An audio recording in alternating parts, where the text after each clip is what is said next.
Hello everybody, what's up? How's everybody doing? Hope you're getting some positive vibes tonight, because if you're not, hell, you can have a few of mine like usual. But what I'm going to do is I'm going to send out some invites right now and see if anybody wants to, hop in, shoot the breeze, whichever. But tonight, I'm going to be chatting about making compost teas and what some of my suggestions are and stuff like that. I ended up being asked by quite a few people in the last little bit about, what to do for, compost teas and such. So I figured, well, I'll just end up doing this. You know what I mean? Hey, Pop, what's up?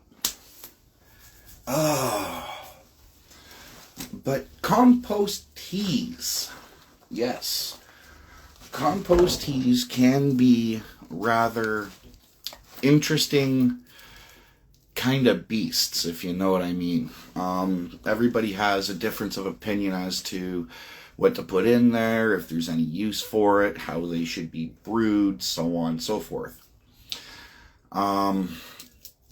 So generally, what some of my suggestions when it comes to making compost teas are going to be based on a 5-gallon bucket. And the reason why that is because it's just a lot easier to make up a bunch and be able to use that throughout your whole organic garden and everything else, right? Because you don't just need to use this on your favorite strain of tomatoes or onto, tomato trees. So what are some of the basics behind a compost tea, and what do they provide? Well, that's kind of a weird way of asking things and a weird way of looking at things, but it's also the way you should look at it too.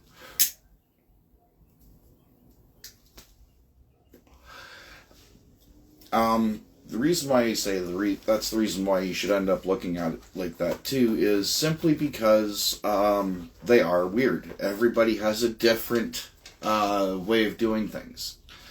So what happens with a compost tea is that it ends up breaking everything down, holds it into a suspended form, so kind of like a tea bag that you're going to be making. No jokes, please, about tea bags. Please, none.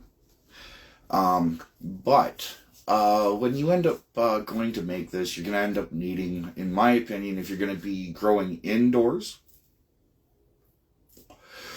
you're going to end up needing an air stone and air pump. Because one thing about making compost teas indoors is the fact that you are going to have to oxygenate your water.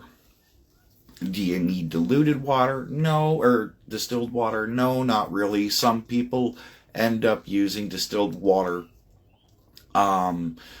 just because they don't want to have any, extra minerals or free radicals in there. They want to make sure that everything in that bucket or in that container that they're brewing everything in is actually going to hold everything, or have all the stuff that's going to end up becoming bioavailable, which is how you're going to be breaking it down. Now, while you're oxygenating your water, your fluid, whatever you want to call it, in your 5-gallon vessel, the thing about using oxygen in your water, not only does it provide high oxygen saturation within your water, your fluid, whatever, but it also does help with the breakdown of different enzymes and boosting of different bacterium. Mainly because you want to have what's called aerobic, or aerobic, which means high in air or oxygen, versus anaerobic, which means it's going to end up sucking the air out of it, and there's nothing in there to do it, so there's no oxygen. Now, what some people end up saying is that, when it comes to making a basic compost tea, You shouldn't end up adding anything like molasses or anything like that. In my opinion, you should. And the reason why is because even though it is basically a carbohydrate and just a pure carbohydrate for your solution, it also helps feed your microbes and your bacterium and all of the rest of that stuff that you want to have build up in that, say for example, you're doing everything in, say, like a kitty litter bucket. You know what I mean? So, you just throw, your air stone in there and you let it go. And you end up adding, whatever amount of molasses you like. Personally, for, a gallon, I end up using half a cup, sometimes a little bit more. Now, when you end up going to brew your stuff, some people end up using a paint straining bag, which is a really, really fine mesh. Some alternatives that you can end up using are nylons, pantyhose. You can use those and just fill your stocking up with, what it is you're going to end up putting in there. Some people think that that's one of the worst things to do because in some people's opinions, you'll be transferring some of the non-organic compounds that are in nylon because it's basically just plastic.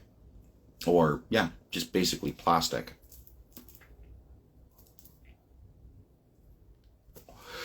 But you're going to be, transferring a lot of petroleum or something like that over. And for a lot of people, that's not good. So in some other cases, what you would end up doing is end up getting like cheesecloth or something like that. And you'd end up packing your cheesecloth full of whatever it is you're going to put into your compost tea to actually sit and brew.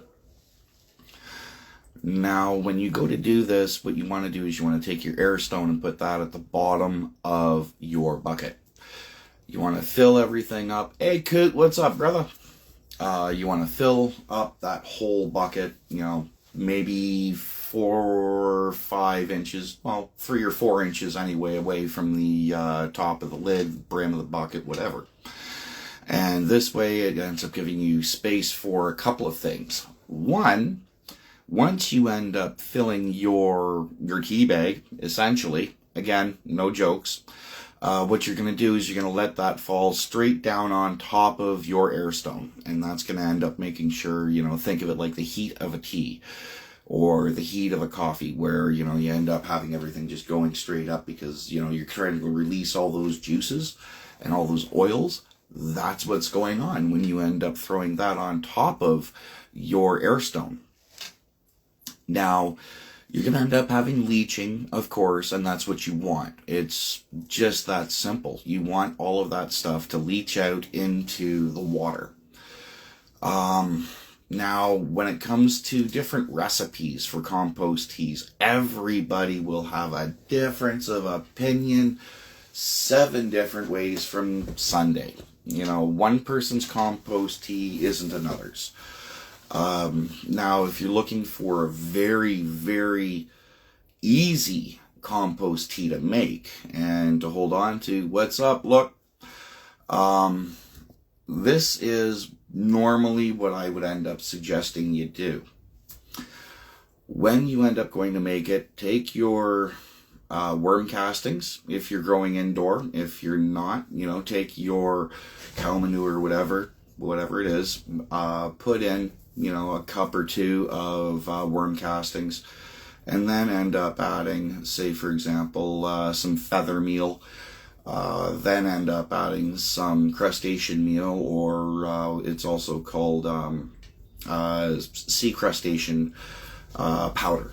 Okay, that's another form of adding calcium and stuff like that to your compost tea. Just talking compost teas, man.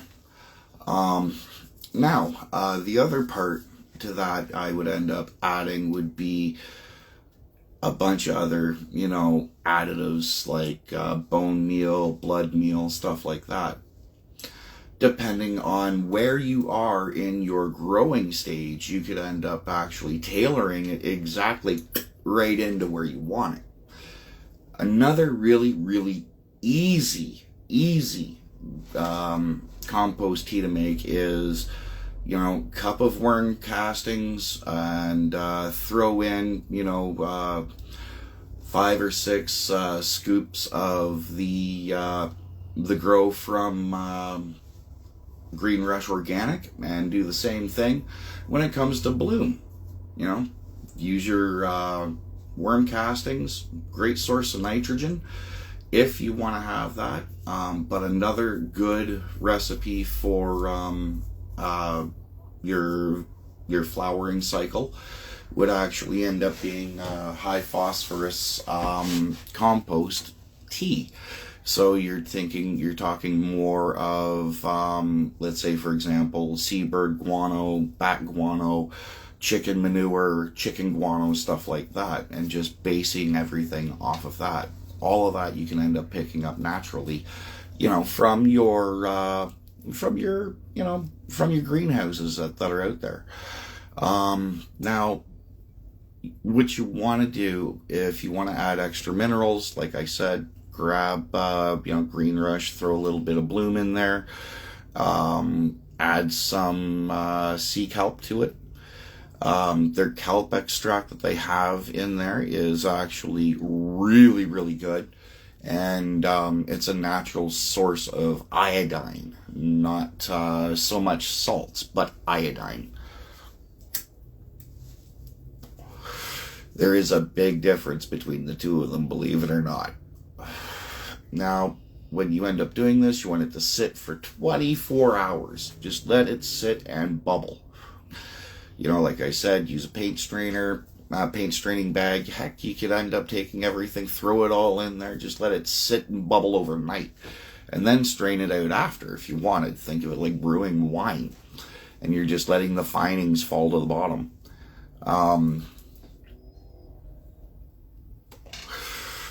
Then you just take that, and in my opinion, if you're growing indoor, what you want to do is you want to cut it 1:4. So from there, what you want to do is just, for every 1 cup of your compost tea is 3 or 4 cups of water. Generally, that's the strength I end up doing.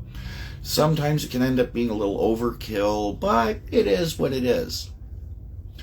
Now, after you end up adding everything together for your compost tea, it's been 24 hours, you've let it go do its thing. Do you just apply it straight? No. After you've ended up cutting it, do you apply it straight? No. You don't do that unless you really know what you're doing. What I normally suggest is that you end up checking the pH level of everything after you've ended up making your compost tea. Because what you're worried about more at this point is not just your ppms, ECs, whatever, parts per million, or your ECs, your electrical conductivity. You're looking more at your ppms, yes, but you're also looking at the pH level of everything after it's done. So when you go to apply it, check your pH first, because it would end up being completely out of whack from when you ended up going to make everything. That's one of the other big steps. Hey, Air Fan. Speaking of which, one of the gentlemen that ended up bringing this idea on of doing, a compost tea video. But yes, always, if you are worried about pH, check your pH at the end of brewing your compost tea. Especially if you're going to end up growing indoors and you're going to try to transition outdoors. Simply because there's going to be a big pH difference if you're going to put your plants in soil directly into the ground. If not, and you're just going to leave everything in, say, for example, 5, 10, 15, 20 gallon buckets. You know what I mean? Don't worry about your soil pH difference at that point, because everything's contained. Now, after you end up doing your feeding, always check your ppms after, and your pH after as well. So you want to do a drain to waste kind of thing. And you want to check your runoff, and you want to try to make sure you're within, a point or two of that Goldilocks zone that we all love. And if you follow me, that's going to be anywhere between 6 and 7. Reason why is because you're looking for stability, especially when it comes to hardening off your plants and transitioning them to being outdoors 24/7. You want to make that transition as easy as possible on your plants, instead of just saying, oh, look, the temperature's sitting at this point too, so there we go. We're just going to put them out there and see what happens. Yar. I know people do that, and 9 times out of 10, they will have no problems.